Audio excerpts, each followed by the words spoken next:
Picture this. You're squeezed out into the world as a helpless baby, and the very first thing your loving mother does is slither away without a backwards glance, leaving you to figure out survival on your own. Welcome to life as a Titanoboa, where family bonding doesn't exist, and your first meal might just be your sibling. You think you've got problems? Try being born as the largest snake that ever lived in a world designed to crush you before you even get started.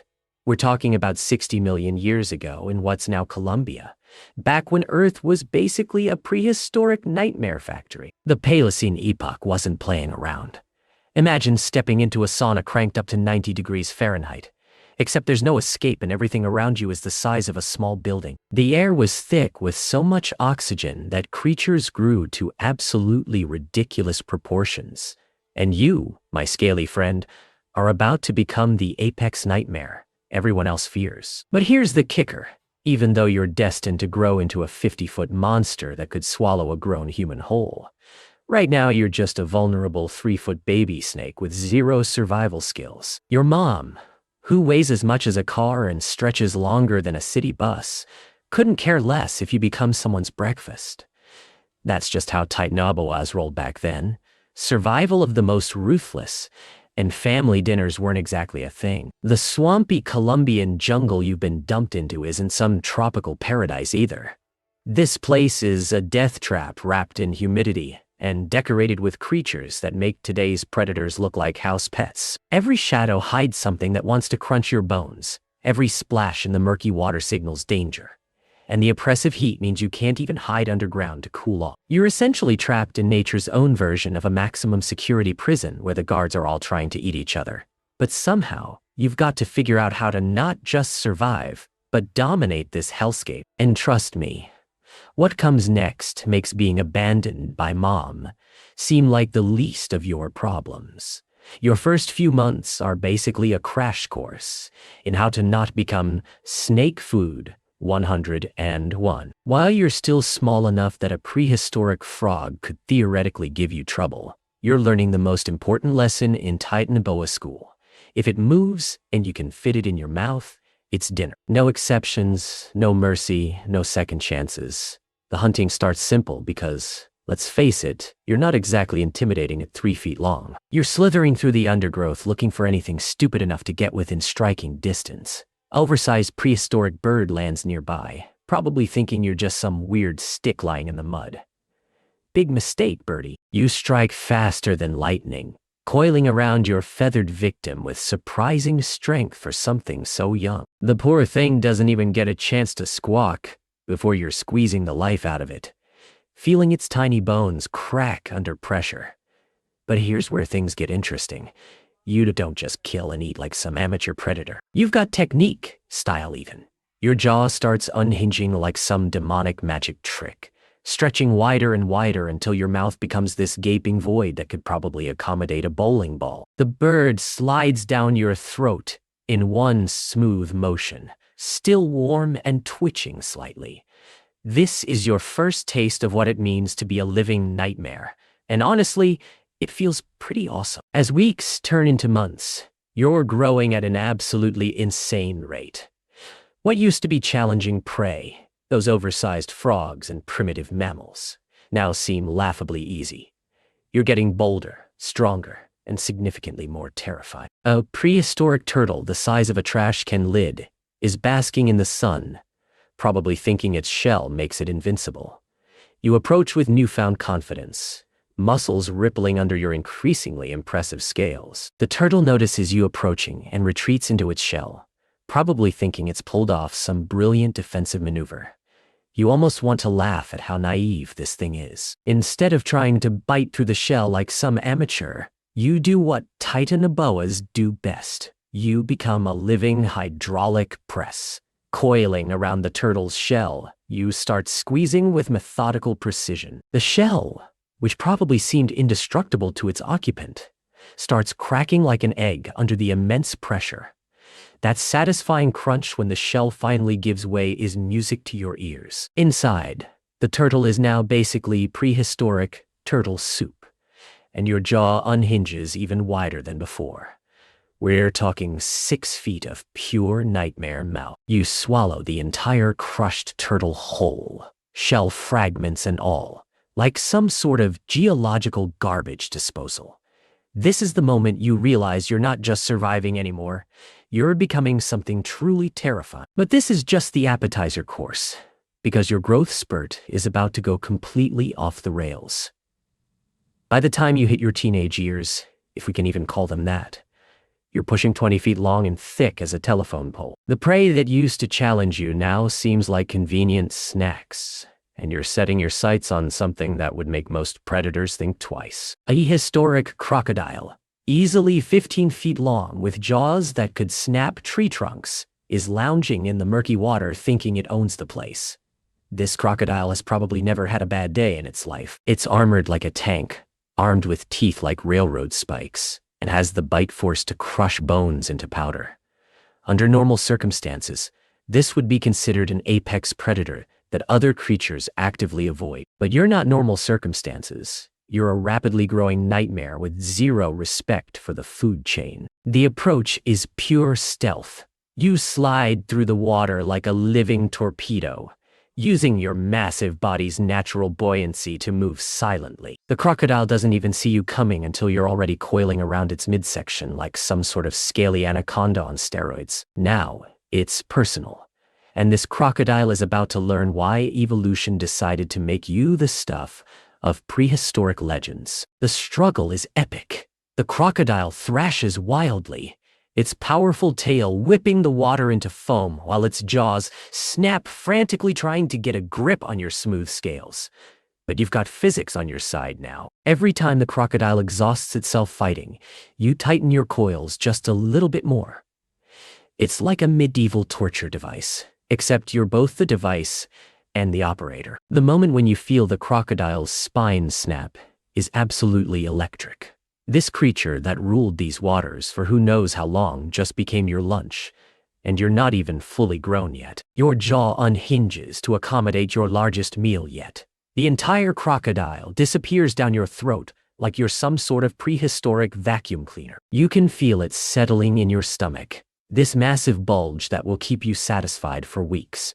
And this is when you realize something that changes everything. There literally isn't anything in this swamp that can threaten you anymore. You've officially become the apex predator, the final boss of the prehistoric Colombian jungle. But as you're about to discover, being at the top comes with its own unique set of problems. You're now approaching your full adult size, and full adult size for a Titanoboa is basically mobile natural disaster. We're talking 45 to 50 feet of pure muscle, scales and teeth, longer than a semi-truck and weighing about as much as a small car. When you move through the jungle, you leave trails in the mud that look like someone dragged a telephone pole through the swamp. Trees bend out of your way, smaller animals scatter like you're some sort of scaly earthquake, and even the water level changes when you decide to take a swim. At this size, hunting becomes less about strategy and more about simply existing in the same general area as potential prey. A group of primitive mammals about the size of modern pigs are foraging near the water's edge, probably thinking they're being cautious by staying in a group. You approach with the casual confidence of someone who knows they're absolutely untouchable. Because honestly, what's going to challenge a 50-foot snake with a mouth that opens wider than most doorways? The pigs notice you when you're about 10 feet away, which is cute because they think they still have time to run. You don't even bother with the fancy hunting techniques anymore. You simply surge forward like a scaly tsunami and engulf the entire group in one smooth motion. Your mouth opens so wide it's basically a cave entrance, and all 5 pigs disappear simultaneously. It's less like hunting and more like geological processes in action. But here's where being the ultimate predator starts to get complicated. You're so big and so successful that you've actually started running out of suitable prey. The smaller animals have learned to avoid areas where you've been spotted, and the larger prey species are becoming increasingly rare. Plus, maintaining a 2,500-pound body requires a tremendous amount of food, and you're starting to realize that being at the top of the food chain sometimes means being very, very hungry. Still, life isn't all about hunting and eating. You're reaching sexual maturity, which in the snake world means it's time to find someone special to share your life with, right before you potentially eat them or get eaten by them.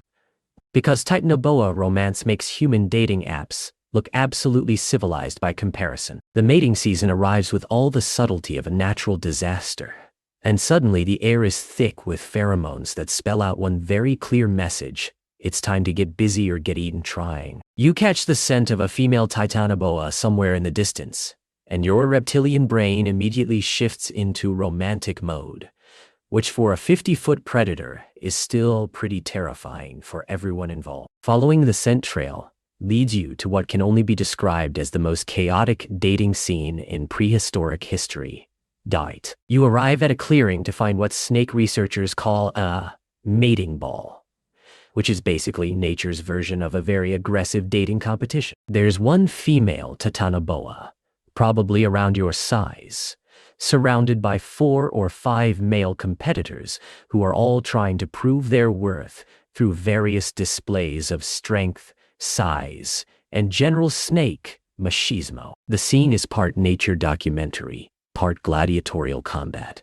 2 males are already locked in what can only be described as the world's most dangerous wrestling match, coiling around each other in a deadly embrace while trying to assert dominance. Meanwhile, another male has somehow managed to get the female's attention and is in the process of, well, let's just say, snake reproduction involves a lot more coiling and significantly more duration than most people would expect. But here's where Titanoboa dating gets really intense. The female isn't just passively participating in this prehistoric love triangle. She's actively evaluating each male's performance, and her standards are literally a matter of life and death. You will watch in fascination and growing horror as she suddenly turns on the male who just finished mating with her, coiling around him with the same technique you've used on countless prey animals. The male, who moments earlier was probably feeling pretty proud of himself, suddenly realizes he's gone from lover to lunch in about 3 seconds. His struggles are brief, but intense as the female applies that inexorable Titanoboa pressure, and within minutes, he's becoming a post-coital snack. This is when you start to seriously question whether romance is worth potentially becoming someone's dinner. The other males seem to take this casual cannibalism in stride, like it's just part of the normal courtship process, which, for Titanoboas, it apparently is. The 2 males who were wrestling have finished their contest. The winner is now approaching the female while the loser's crushed body lies motionless nearby. You're starting to realize that Titanoboa mating season has a mortality rate that would make base jumping look like a safe hobby. After watching this display of romantic cannibalism, you make the probably wise decision to postpone your dating life indefinitely. Sure, reproduction is important for the survival of your species, but surviving long enough to see tomorrow seems like a higher priority right now. You slither away from the mating ball with a newfound appreciation for the celibate lifestyle, leaving the remaining males to literally fight for the chance to potentially become the female's next meal. But as you're retreating from the dangers of Titanoboa romance, you have no idea that much larger threats are already beginning to reshape your world in ways that will make mating season cannibalism seem like a minor inconvenience. The changes start subtly, so gradually that you don't notice them at first. The oppressive heat that's defined your entire existence begins to feel less overwhelming some days. The humidity that used to make the air feel thick enough to swim through occasionally drops to merely suffocating instead of absolutely unbearable. These might seem like improvements, but for a cold-blooded predator who's spent millions of years evolving for specific climate conditions, even small changes spell big trouble. What you're experiencing is the beginning of a global climate shift that will eventually doom not just you, but your entire species. The Earth is slowly cooling down from the greenhouse conditions of the Paleocene epoch, and the high oxygen levels that allowed creatures like you to grow to enormous sizes are gradually decreasing. It's like someone is slowly turning down the thermostat on your entire world, degree by degree, year by year. At first, the changes just make hunting slightly more challenging. The giant turtles and oversized crocodiles that used to be reliable food sources are becoming less common, replaced by smaller, faster species that seem almost designed to frustrate a 50-foot predator. Your massive size, which used to be your greatest advantage, is starting to feel more like a liability. You need enormous amounts of food to maintain your bulk, but the prey animals are getting smaller and more energy efficient. The swamps where you've spent your entire life are also changing. Water levels that used to remain constant are now fluctuating with the seasons. Areas that were permanently flooded are drying out, leaving you with fewer places to hunt and hide. Your favorite basking spots are becoming unreliable as cloud cover increases and temperatures continue their gradual decline.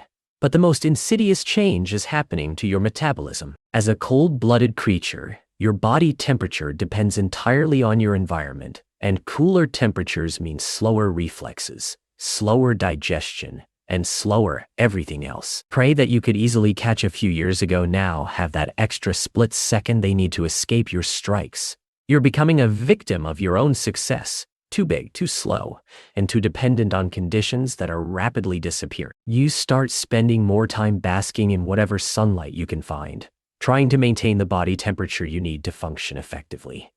But even on the warmest days, you never quite feel as energetic as you used to. Your hunting sessions become shorter and less successful. The massive meals that used to sustain you for weeks now seem to digest more slowly, leaving you in a constant state of low-level hunger. Other Titanoboas are experiencing the same problems, and the competition for the remaining suitable prey becomes increasingly fierce. You occasionally encounter other members of your species, and the meetings are tense affairs where size and aggression determine who gets to hunt in which territory. Some of these encounters end in violence, with the smaller or weaker Titanoboa becoming a meal for the victor. Because when food becomes scarce, even cannibalism starts to look like a reasonable survival strategy. The writing is on the wall, even if you can't read it. Your species, which has dominated these swamps for millions of years, is approaching the end of its evolutionary run. The world is changing faster than you can adapt, and being the ultimate predator no longer guarantees survival when the entire ecosystem is shifting beneath you. As the years pass, you find yourself growing weaker rather than stronger. The climate continues its relentless cooling trend, and your once perfect hunting grounds are transforming into environments where smaller, more adaptable creatures thrive while giants like you struggle. You're watching the end of an era, and you're one of its last representatives. Your final years are a slow retreat from the active predator lifestyle you've known all your life. The energy required to hunt large prey becomes harder to sustain, so you're forced to target smaller and smaller animals. A humbling experience for something that used to consider crocodiles as appetite. You spend increasing amounts of time in whatever warm spots you can find, often going days without eating simply because the effort required to hunt exceeds the energy you'd gain from a successful kill. The other Titanoboas in your area are facing similar challenges, and your species' population is clearly in decline. Encounters with your own kind become increasingly rare, and when they do occur, you're often too weak to compete effectively for territory or resources. The mating seasons that used to bring dozens of your species together now attract only a handful of increasingly desperate individuals. You begin to spend more time alone, retreating deeper into the jungle where the canopy provides what little warmth you can find. Your movements become more deliberate and less frequent.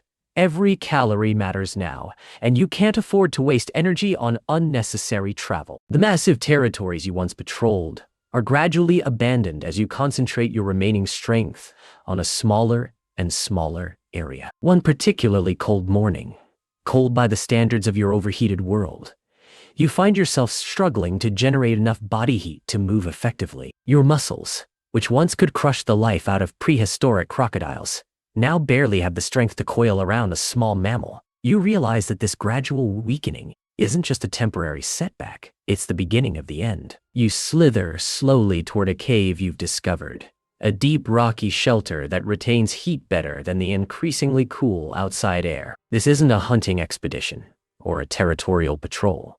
This is a retreat to a place where you can spend your final days in whatever comfort a dying giant can find. The irony isn't lost on you that after a lifetime of being the ultimate predator, you're ending your existence hiding in a hole like the prey you used to hunt. As you settle into the cave, your massive body coiled in the darkness, you have a moment of something that might be called reflection.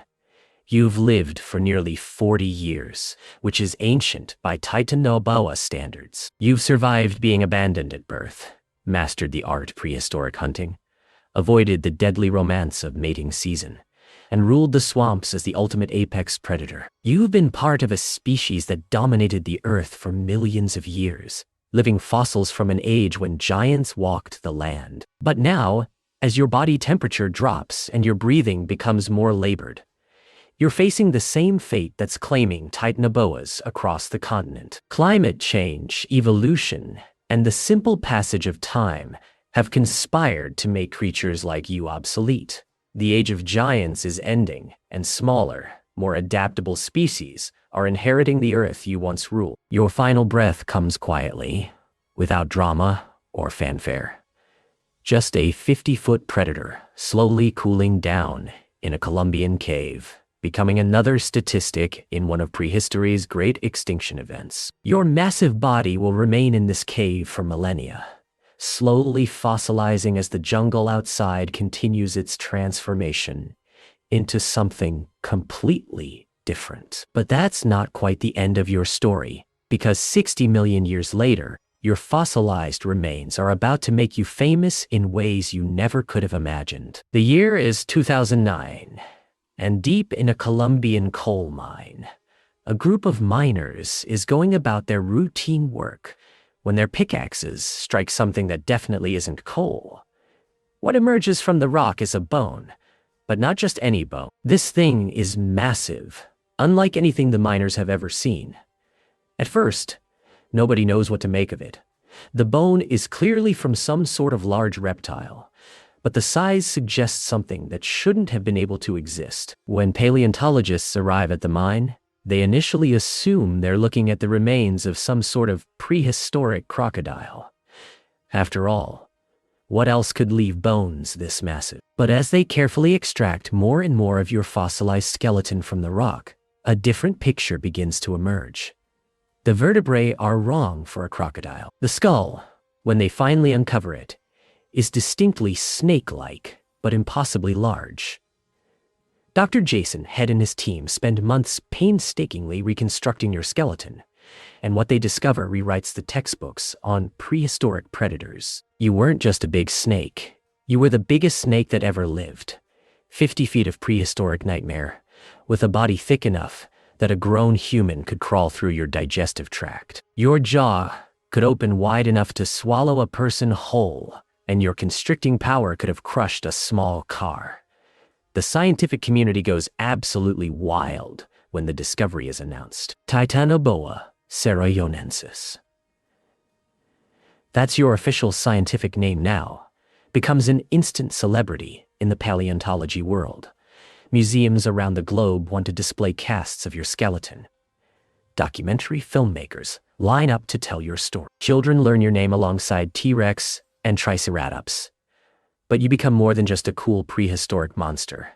Your remains provide crucial evidence about the climate conditions of the Paleocene epoch. Scientists use your size to calculate ancient temperatures, because only extremely warm conditions could have supported a cold-blooded predator of your proportions. You become a giant thermometer, helping researchers understand how the Earth's climate has changed over millions of years. Your discovery also raises fascinating questions about the limits of snake evolution. How did you get so big? What did you eat? How did you move through your environment? Researchers study your vertebrae to understand your locomotion, analyze your skull to determine your bite force, and use computer modeling to figure out how you hunted. Every bone tells part of the story of life in prehistoric Colombia. The irony is perfect. You spent your entire life as the ultimate predator, the apex of snake evolution, ruling the swamps with absolute authority. But your greatest fame comes 60 million years after your death, when you become one of the most important paleontological discoveries of the 21st century. You're proof that the ancient world was far stranger and more dangerous than most people imagine. Today, when people think about prehistoric predators, your name comes up alongside the great dinosaurs. You've inspired movies, books, documentaries, and countless nightmares about giant snakes. Children around the world know that once upon a time, there was a snake so big it could swallow a person whole. Your legacy isn't just about being a massive predator. You're a window into a lost world, a time when giants ruled the earth and the climate was so different that creatures like you could thrive. So yeah, life as a Titanoboa was pretty brutal. Life as a Titanoboa was pretty brutal. You were abandoned at birth, forced to survive in a hostile jungle, had to avoid cannibalistic romance, and eventually succumbed to climate change that doomed your entire species. But you also got to be the ultimate predator for nearly 4 decades, dominating an ecosystem like few creatures ever have. And in the end, you achieved a kind of immortality that most species never get. You became a legend, a symbol of prehistoric power that continues to fascinate and terrify people millions of decades after your extinction. Not a bad legacy for a snake that started life abandoned in a Colombian swamp. That's a wrap on today's wild journey. But here at the Zoo-phoria show, we're just getting started exploring nature's most incredible stories. Subscribe if you want to keep discovering the shocking, hilarious, and downright unbelievable truths about the animals sharing our planet. Your next favorite animal fact is just one click away.